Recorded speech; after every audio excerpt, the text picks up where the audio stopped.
नमस्कार साथियों, हंस वाहिनी के YouTube चैनल पर आप सभी लोगों का हार्दिक स्वागत है। कैसे हो सब लोग साथियों? सभी लोगों को राम राम। अब अपन शुरू करते हैं आज अपनी कक्षा को। और आज अपनी कक्षा में हम पढ़ेंगे मित्रों राजस्थान के लोक देवता। राजस्थान की लोक देवता यानी राजस्थान के कला व संस्कृति विषय के तहत ही आते हैं। तो अब राजस्थान के लोक देवता को नक्शे में हमने पढ़ लिया था कि कहाँ कहाँ कौन कौन से देवी देवताओं के मंदिर है। अभी हम केवल देवता पढ़ रहे हैं। और मित्रों अब जब हम राजस्थान के लोक देवता पढ़ेंगे तो उसमें भी कुछ महत्वपूर्ण बिंदु हैं, उनके बारे में विस्तार से चर्चा करने वाले हैं। तो राजस्थान के लोक देवता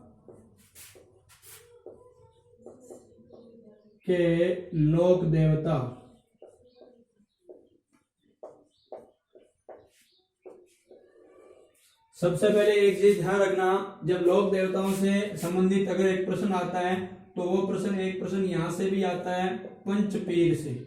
कहाँ से आता है? पंचपीर। ठीक है, ये पंचपीर क्या होते हैं अभी अपन बात करते हैं। मैं आप लोगों को ये चीज बता देना चाहता हूं कि एक तो होते हैं लोक देवता, ध्यान से सुन ले भाई, लोक देवता। और एक शब्द मैंने अभी बताया पीर। अभी अगर लोक देवता की बात करेंगे मित्रों तो ये तो हिंदू धर्म में है। लोक देवता किस धर्म में मान्य है? सारे के सारे हिंदू धर्म में। ठीक है, हिंदू धर्म में अपने जो लोग हैं, मतलब जिनकी हम पूजा करते हैं देवताओं की, वो क्या कहलाते हैं? लोक देवता। क्या कहलाते हैं? लोक देवता।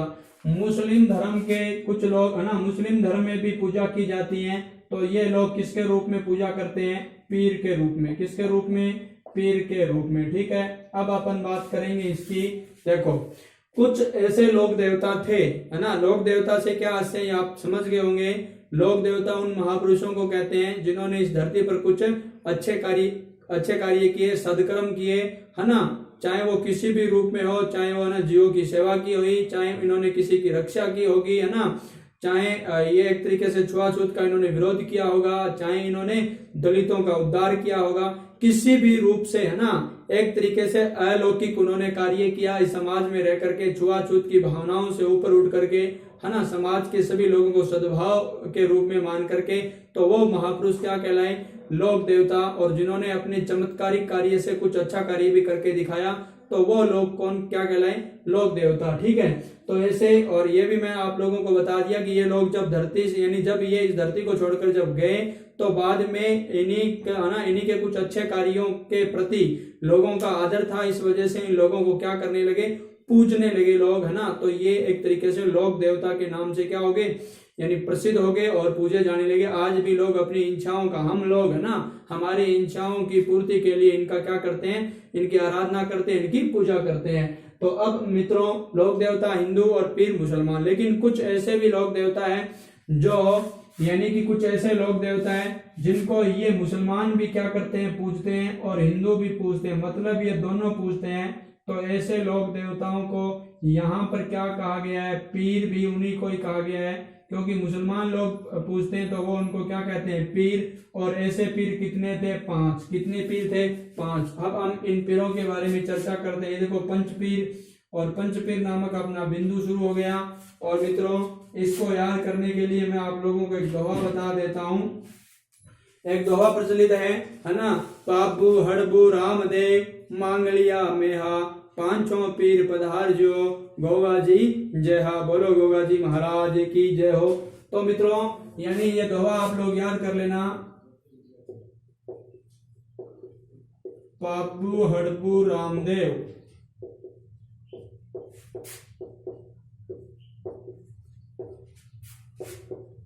मांगलिया मेहा,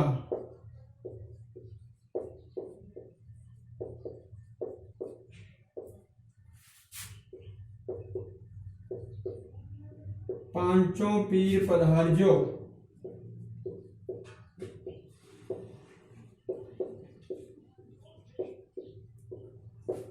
गोगा जी जय हा।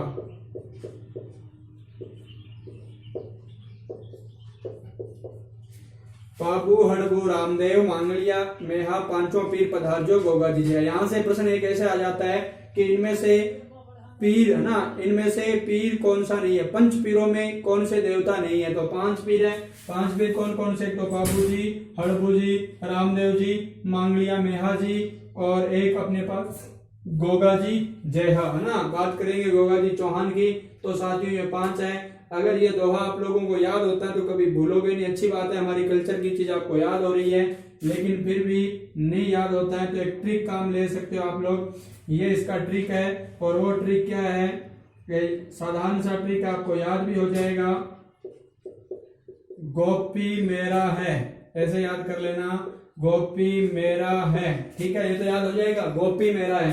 तो इसको गौ से क्या हो जाएगा, गोगा जी, क्या हो जाएगा भाई, गोगा जी। और जब अपन बात करेंगे किसकी, पी की, तो पी का यहाँ पर हो जाएगा पाबू जी, क्या हो जाएगा, पाबू जी। और उसके बाद अगर अपन बात करेंगे किसकी साथियों, यानी मैं की, तो मैं में भी यहाँ कौन आने वाले हैं, अब हम समझ गए होंगे, नाम से ही पता चल रहा है, मेहाजी, कौन है, मेहाजी। और उसके बाद क्या है, देखो गोपी मेरा, रा आया है, तो ये आपका 4 नंबर बिंदु हो गया, रामदेव जी, ये अपने देवता हो गए रामदेव जी। और उसके बाद अपन बात करेंगे किसकी, है की, तो है आपका बच गया क्या, हड़बू जी, क्या बच गया भाई, हड़बू जी, ठीक है। तो ये लो अपने कितने हो गए, 5 लोक देवता है ना, 5 पीर, ये है 5 पीर। तो अब ये थोड़ा ध्यान देना, प्रश्न आता है पंच पीरों में कौन सा नहीं है और कौन से है। तो अब एक चीज ध्यान देना, संभावित ऑप्शन क्या आएगा, नहीं है में, तो एक ऑप्शन आएगा तेजाजी है ना, तेजाजी भी बहुत प्रचलित है ना, लोक देवता है ना, बहुत ही जबरदस्त व्यक्ति है, वो भी व्यक्तित्व उनका था। तो ये थोड़ा सा ध्यान देना, तेजाजी, इनके अगर प्रश्न ऐसा आता है कि इनमें से कौन सा है लोक कौन से पंचपीर नहीं है, यानी पंचपीरों में कौन शामिल नहीं है, तो ऑप्शन हमेशा ही ध्यान देना ज्यादातर तेजाजी का ही मिलता है। किसका मिलता है, तेजाजी का, तो वो उत्तर नहीं होगा क्योंकि तेजाजी पंचपीरों में नहीं है, ये ध्यान देना। और इन लोक देवताओं को हिंदू मुस्लिम दोनों समानता से क्या करते हैं, पूजा करते हैं। ज्यादा तो मुसलमान नहीं करते हैं बल्कि ज्यादा हिंदू करते हैं, क्योंकि हिंदू समाज में ये पैदा हुए थे। और अब भी बात करेंगे। और एक मैं अच्छी चीज आपको बता देता हूँ, गोगा जी, रामदेव जी, पाबू जी, हड़बू जी, मैया जी, ये पांचों जो पीर थे ना, पांचों के पांचों पीर, मतलब पांचों पीर थे ना, ये राजपूत वंश में पैदा हुए भाई। किस वंश में, राजपूत वंश में पैदा हुए हैं। तो ये बात आपको अलग से नहीं, साथ में यह बात करेंगे, गोगा जी चौहान की बात करेंगे, पाबू जी राठौड़ की बात करेंगे, मांगलिया मेहा जी की बात करेंगे, रामदेव जी तंवर की बात करेंगे, हड़बू जी सांकला की बात करेंगे। तो ये चारों के पांचों के पांचों कौन से, राजपूत वंश से संबंधित है।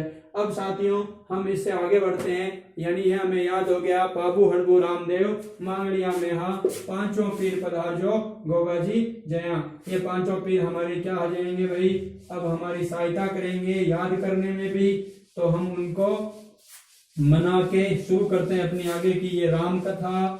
और आप लोग ये जानते ही होंगे कि हम किसी भी कार्य को देवी देवताओं के बगैर संपन्न करते ही नहीं है, चाहे वो छोटा सा हो, कोई भी हो, ठीक है।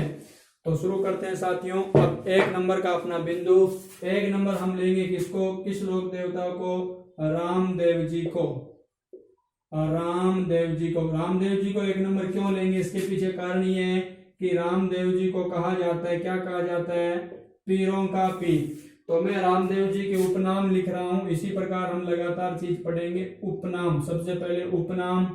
तो उपनाम की बात आती है मित्रों, तो एक तो मैंने अभी बता दिया, रामदेव जी को कहा जाता है पीरों का पीर, और एक अवतार भी इन्हें कहा जाता है, तो कृष्ण का अवतार, कृष्ण के अवतार इन्हें कहा जाता है। और साथ में एक चीज अभी बता देता हूं, अगर कृष्ण विकल्प में नहीं है तो इन्हें विष्णु का अवतार भी कहा जाने लगा है, ध्यान देना भाई, विष्णु का अवतार। ये बात मैं बताऊंगा आपको, अगर सीधा प्रश्न आ जाए, ध्यान दे, सुन ले, मैं हर एक शैली बताऊंगा प्रश्न की, कैसे प्रश्न आएगा।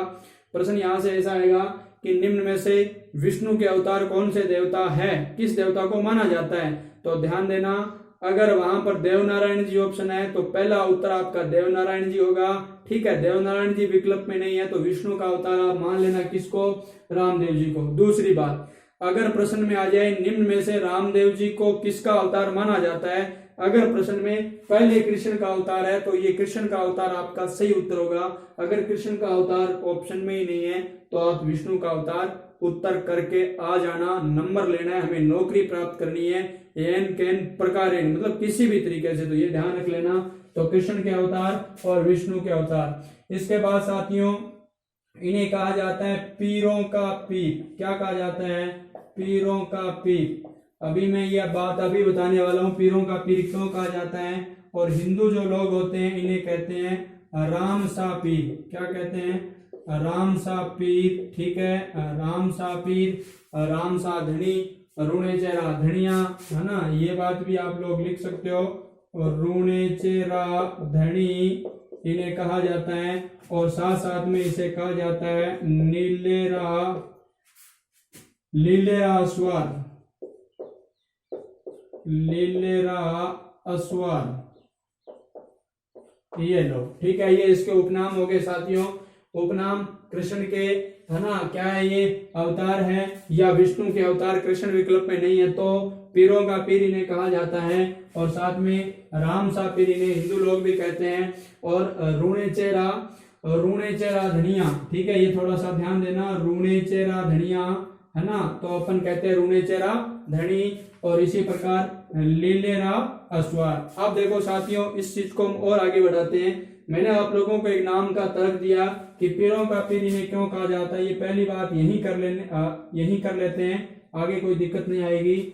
मित्रों मैं आप लोगों को बताता हूँ, हुआ यूं था कि रामदेव जी की जो ख्याति है यानी अपने भारत से बाहर भी फैलने लगी, यानी विदेशों तक फैल गई, है ना, कि एक इस प्रकार का महापुरुष है, चमत्कारिक महापुरुष है, और है ना सभी धर्मों में समानता रखता है और हर प्रकार से परिपूर्ण है वो लोग, है ना।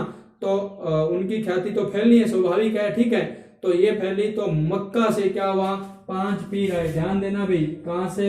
मक्का मदीना आप लोग जानते होंगे, वहां से 5 मुस्लिम पीर आए। कितने पीर आए? है ना, 5 पीर आए। कितने पीर आए?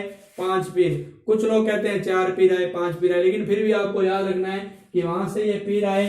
तो हुआ यूं कि मक्का से पीर आ गए परीक्षा लेने। किसकी परीक्षा लेने के लिए? रामदेव जी की, है ना, देखने के लिए कि रामदेव जी वास्तव में कोई पीर है क्या, पीरों के पीर, है ना। अभी तक पीरों का पीर नहीं कहा जाता था रामदेव जी को। तो देखो ये क्या लेने के लिए आए? परीक्षा लेने के लिए। और यहाँ आगे किसके पास? रामदेव जी के पास। तो यहाँ एक स्थान है, उस स्थान का नाम है पीपली। क्या स्थान का नाम क्या है? पीपली है साथियों।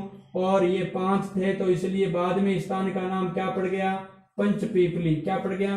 पंचपीपली। इस स्थान पर ये एक वृक्ष के नीचे ठहरे। और मित्रों ध्यान देना कि रामदेव जी के द्वारा इनका आतिथ्य किया गया, इनका स्वागत सत्कार किया गया। और रामदेव जी ने इन्हें भोजन करने के लिए कहा मित्रों, तो इन्होंने साफ मना कर दिया कि हम भोजन तो करते हैं, है ना, अगर आप हमें भोजन कराना चाहते हो तो हम तो हमारे बर्तनों में भोजन करेंगे। अब आप मतलब हमें किस प्रकार भोजन करवाओगे? तो साथियों रामदेव जी ने क्या किया? अपनी चमत्कारिक शक्ति से उनके जो बर्तन होते हैं ना, उन बर्तनों को यहाँ पर, इन्हीं एक तरीके से कटोरे थे, उनको यहाँ प्रकट कर दिया। यहाँ पहुंच मतलब वहां से यहाँ पर ले आए उनके सामने। तो जैसे ही उन्होंने देखा तो वो हक्के बक्के रह गए और उनके मुख से अकस्मात ही निकल गया कि हम तो पीर है और आप तो पीरों के ही पीर हो। ध्यान देना कि हम तो क्या है? पीर है, और आप तो क्या हो? पीरों के पीर हो। तो इन पंच पीरों के द्वारा ये जो एक तरीके से उपाधि, उपनाम दिया गया किसको? रामदेव जी को, कि पीरों के पीर। ध्यान, ये इस बात को आप समझ गए होंगे। ये एक कहानी प्रचलित है और हमें याद भी करनी है। अब देखो मित्रों, अब इससे आगे निकलते हैं। अब अपन बात करते हैं अपने इस पूरी की पूरी कहानी की। एक चीज मैं आप लोगों को अलग से बता देता हूं, यानी रामदेव जी को अगर आपसे ये पूछे कि रामदेव जी किसके वंशज थे, तो एक नाम भी आता है। यहाँ कृष्ण के अवतार की बात की है, अर्जुन के वंशज बताते हैं भाई। किसके वंशज है? अर्जुन के। तो ये थोड़ा सा आप लोग ध्यान कर लेना, ये बात अलग से याद करना आप लोग, है ना। वंशज किसके? अर्जुन के। अवतार किसके? कृष्ण के। उसके बाद विष्णु के। अब देखो ये एक, इस बात को आप समझ गए, कृष्ण के अवतार, विष्णु के अवतार। ध्यान देना, कृष्ण ही किसके अवतार थे? विष्णु के, इसलिए उनको सीधा विष्णु का भी मान लिया जाता है। अब देखो रामदेव जी की बात करते हैं कि इनका जन्म कब हुआ, कहाँ हुआ, वो सारी बात हमें यहाँ करनी पड़ेगी। तो मित्रों सबसे पहले जन्म हुआ कहाँ पर? ये हुआ एक इस प्रकार का क्षेत्र है, उड़ू कश्मीर। और ये उड़ू कश्मीर कहाँ पर है?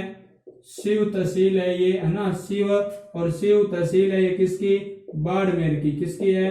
बाड़मेर की है। तो ये आप लोगों को यानी कि देखना होगा कि जन्म कहाँ हुआ, उड़ कश्मीर शिव बाड़मेर। ठीक है, अब इस बात को आपको याद रख लेना है। और अब अपन बात करेंगे किसकी, जन्म, ये तो स्थान की बात कर ली। तो अब अपन जन्म का जो समय तो थोड़ा सा, ये तो जन्म स्थान हो गया भाई, क्या हो गया, जन्म स्थान। तो इसका समय भी लिख लेते हैं, यानी जन्म हुआ कब, 1405 ईस्वी, 1405 ईस्वी। और जो ये अपना मास कौन सा था, भाद्रपद, भाद्रपद शुक्ल तृतीया, भाद्रपद शुक्ल सॉरी द्वितीया, भाद्रपद शुक्ल द्वितीया।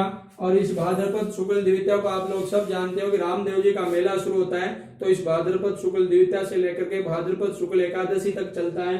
तो इस द्वितीया को कहा जाता है बाबेरी बीज। क्या कहा जाता है, बाबेरी बीज। क्या कहा जाता है, बाबेरी बीज। तो आपको ये भी याद हो गई कि 1405 ईस्वी में भाद्रपद शुक्ल द्वितीया को रामदेव जी का क्या हुआ, जन्म हुआ।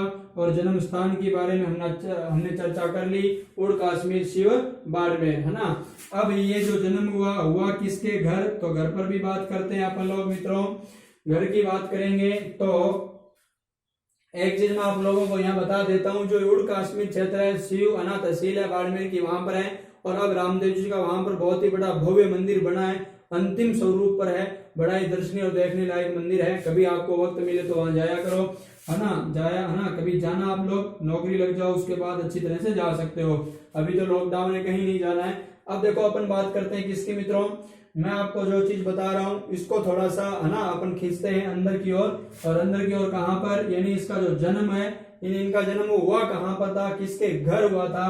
तो ध्यान देना, तो घर होने का मतलब मैं ये कहना चाह रहा हूँ कि इसके पिता का नाम क्या था। और पिता के नाम तो आप लोग जानते होंगे, अजमाल जी तंवर, है ना, तंवर वंशीय राजपूत थे ये, तंवर वंशीय राजपूत। ठीक है, परिवार में इनका क्या हुआ, जन्म हुआ। तो पिता का नाम अजमाल जी हो गया। और जब अपन इनकी और बात करेंगे कि इनके माता का नाम क्या था, तो माता का नाम अगर अपन चर्चा करें तो मित्रों मैणादे हो जाएगा। क्या हो जाएगा, मैणादे। और जब अपन बात करेंगे इनके किसकी, माता के बाद अपन यहाँ ले लेते हैं किसको, पत्नी को। किसकी बात करते हैं, पत्नी की। ये लो सा पत्नी, यानी रामदेव जी की पत्नी का क्या नाम था, तो आपको नाम तो याद है ही, नेतल। क्या नाम है, नेतल। और एक चीज ध्यान रख लेना, इसी नेतल का नाम निहालदे मिलता है, निहालदे। ठीक है, अगर ऐसा कोई प्रश्न आ जाए तो भी ध्यान दे लेना। और मित्रों ये नेतल कहाँ की थी, तो ये आप लोगों को मैं आपको बता देता हूँ, यानी उमरकोट, या है ना अमरकोट। अब उमरकोट है, पहले अमरकोट था। तो उमरकोट, और ये उमरकोट कहाँ पर है, सिंध। और सिंध कहाँ पर है, पाक, यानी पाकिस्तान, पाकिस्तान।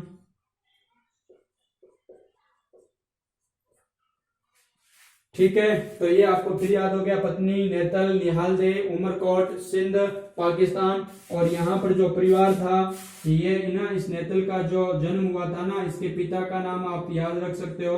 पिता का नाम था दल्ले सिंह या दुल्ले सिंह, है ना, दल्ले सिंह नाम मिलता है, दल्ले सिंह। ठीक है, दल्ले सिंह सोडा, दल्ले सिंह सोडा। ठीक है, तो ये भी ध्यान रख लेना। अब देखो, पत्नी की बात हमने कर ली है, नेतल, निहालदे, उमरकोट। उमरकोट के क्या, सोडा कौन, दल्ले सिंह के, है ना, इनका जन्म हुआ किसका, नेतल दे का। और ये पत्नी किसकी थी, रामदेव जी की। अब अपन रामदेव जी की कहानी को और आगे ले चलते हैं, एक एक बात को पढ़ रहे हैं विस्तार से। अब साथियों, जब अपन रामदेव जी की पत्नी की बात कर ही चुके हैं, तो अब आगे बढ़ेंगे तो सबसे पहले बात करेंगे भाई की। किसकी बात करेंगे, भाई की। भाई की बात आती है तो भाई का नाम क्या हो जाएगा, बिरमदेव हो जाएगा। क्या हो जाएगा, बिरमदेव। एक बिरमदेव चौहान हमने पढ़ा था ना, उधर कानरदेव के समय कानरदेव का पुत्र था। लेकिन अब ये जो अपन बिरमदेव पढ़ रहे हैं, ये रामदेव जी का क्या था, भाई था, बिरमदेव। ठीक है, अब मैं एक चीज और यहाँ आप लोगों को बता देता हूँ। अगर बात आती है मौसेरे भाई की, किसकी, मौसेरे भाई की, तो साथियों वो भी याद रखना, मौसेरे भाई कौन है, हड़बू जी। कौन है? हड़बूजी, जिनकी, है ना, अपन बात करेंगे जिनकी धाम भी वेंगटी फलोदी में, तो हड़बूजी ये क्या हो जाएंगे? ये रामदेव जी के मौसेरे भाई होंगे। मल्लीनाथ जी के समकालीन है, अपन बात वहां पर भी करने वाले हैं। तो अब देखो मैंने आपको यहाँ बड़े ही अच्छे तथ्य बता दिए हैं, एक तथ्य और बता देता हूँ। यानी अपन भाई की चर्चा कर लिया है, तो अब हमें चर्चा करनी चाहिए बहन के बारे में। और बहन की बात करेंगे तो रामदेव जी के बहन का नाम क्या था? सुगना बाई। क्या नाम था? सुगना बाई, है ना। और आपको ये याद होगा साथियों, सुगना बाई को जब हम पढ़ते हैं तो सुगना बाई का जो विवाह है, सुगना बाई का विवाह वो किसके साथ हुआ था? सुगना बाई का जो विवाह हुआ था ना, वो विजय सिंह के साथ, है ना। किसके साथ हुआ था? विजय सिंह। और ये जो विजय सिंह थे ना, ये किसके थे? पुगल के। किसके थे? पुगल के ना। और पुगल के क्या थे? पड़ियार थे। ये पुगल अब वर्तमान में कहाँ है? बीकानेर में है। बीकानेर में है, और पहले भी बीकानेर में ही था। तो ये थोड़ा सा ध्यान दे लेना। मैंने आप लोगों को बताया बहन का नाम क्या है? सुगना बाई। और सुगना बाई का विवाह किसके साथ हुआ? विजय सिंह के साथ, है ना। और विजय सिंह कहाँ के हैं? पुगल के। और हमने ये बात की है, और साथ साथ में ये भी बात की है कि ये क्या थे? यहाँ के पड़ियार।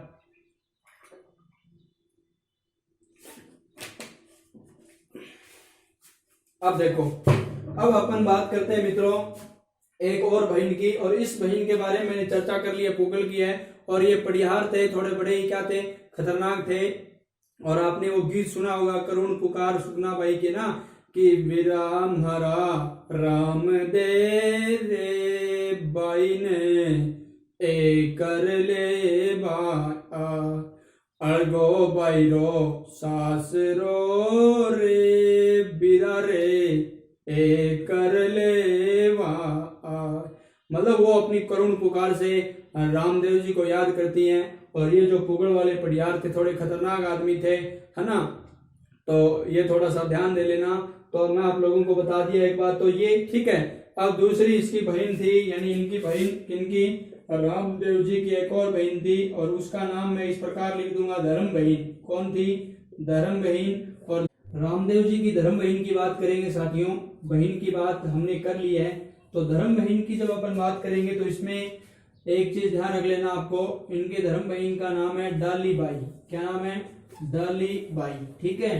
तो डाली बाई साथियों ये एक दलित परिवार से थी, मेघवाल जाति की थी। और रामदेव जी ने इसे अपनी धर्म बहन के रूप में स्वीकार किया। तो मैंने आप लोगों को पहले ही बताया था कि ये जो महापुरुष होते थे, ये लोग समाज के, है ना, जाति पाति के बंधनों से ऊपर उठ करके एक प्रकार के, है ना, सोच रखा करते थे। तो इन्होंने कुछ अछूतों के, है ना, उद्धार में भी इन्होंने काम किया, सामाजिक समरसता का इन्होंने काम किया। इसलिए लोग अपने अच्छे कार्यों के लिए जाने गए। और इसी आधार पर लोगों द्वारा इनकी क्या की जाती है? पूजा की जाती है, इनके कर्मों की पूजा की जाती है। तो मित्रों धर्म बहन की बात हमने की। डाली बाई मैंने आपको बताया मेघवाल जाति की थी। और इसी से संबंधित अगर अपन बात करेंगे कि ये रामदेव जी के, है ना, रामदेव जी जिस दिन समाधि लेते हैं उससे एक दिन पहले ये समाधि ले लेती हैं। तो बात करेंगे इससे संबंधित। इसके बाद मैं आप लोगों को एक बार इस चीज को पूरी तरह से पुनरावृत्ति यानी दोहरा देते हैं अपन लोग, क्योंकि याद करना हमारा उद्देश्य है, न कि केवल वैसे पढ़ करके छोड़ देना। ठीक है। तो देखो दोबारा मैं आपको बता देता हूँ, रामदेव जी के बारे में हम बात कर रहे थे। इनके उपनाम क्या है? एक तो इनका, है ना, कृष्ण के अवतार कहा जाता था। और जब कृष्ण ऑप्शन में नहीं है तो इन्हें विष्णु का अवतार कहा जाता है। और मैंने आपको बताया मक्का मदीना से जो पीर आए तो इन्होंने क्या कह दिया कि हम तो क्या है? पीर हैं, आप तो पीरों के भी क्या हो? पीर। उन्होंने, है ना, उनको रामदेव जी ने चमत्कार दिखाया। उसके बाद की बात हमने की कि ये जो वंशज थे, किसके वंशज माने जाते हैं? अर्जुन के वंशज है। और उसके बाद भी मैंने आपको लोगों को बताया कि इन्हें रामसा पीर कहा जाता है, और रोड़े चेहरा धनी कहा जाता है, और इन्हें लीलेरा अश्वार कहा जाता है। आपने एक गीत सुना होगा, है ना, लीले घोड़ेरा अश्वार, है ना, वो बात है। अजमल जी देखो, अब ये सॉन्ग वगैरह की अगर हम सुनते हैं ना तो इसमें भी हमें बहुत सारी चीजें याद हो जाती है। खैर हमें तो ये फेसबुक और व्हाट्सएप भी कहीं, है ना, टिकटॉक हमें ये जाल में फंसा रखा है, बाहर निकलने नहीं देता।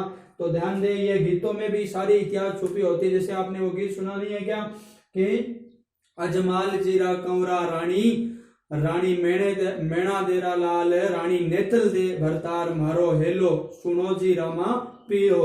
तो वही तो ये हेले की बात कर रहे हैं, तो ये थोड़ा सा ध्यान रख लेना मित्रों, मैंने आप लोगों को बताया। अब अपन बात करते हैं आगे जन्म की। जन्म स्थान इसका हमने पहले भी चर्चा की, जन्म स्थान की उड़ कश्मीर शिव बाड़मेर में है, और ये जो जन्म 1405 ईस्वी में इनका हुआ, भाद्रपद शुक्ल द्वितीया को बाबेरी बीज। अब प्रश्न आ जाए मित्रों, ये तो मैंने लिख दिया 1405 ईस्वी का, और आजकल के प्रश्न या कभी भी मतलब किसी भी वक्त ये प्रश्न आ सकता है कि किस विक्रम संवत में हुआ, यानी विकल्प में विक्रम संवत आ जाए तो क्या करोगे।